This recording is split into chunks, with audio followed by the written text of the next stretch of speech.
The Eco Dashboard allows you to configure various settings to reduce power consumption on your BRAVIA TV. To access the Eco Dashboard, on the remote, press the Quick Settings button. It may have a gear icon or a wrench icon. When selected, you'll then see options that allow you to affect the energy use of the TV. If this is your first time using the Eco Dashboard, select the Easy Eco Setup option.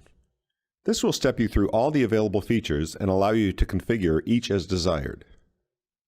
You can also scroll through the features and adjust each individually. The first is power saving, allowing you to manually set the brightness restriction. As you adjust the various settings, you will notice the tree leaf sizes change to help visualize the contribution you're making to reduce your environmental impact. Automatic brightness adjustment is also available utilizing a light sensor to change the TV brightness based on the light level of the room. You can also set the TV to turn off after a set time when not in use, and also if no signal is detected for 15 minutes. With a separately purchased BRAVIA cam connected to select BRAVIA TVs, the Auto Power Savings mode will be available.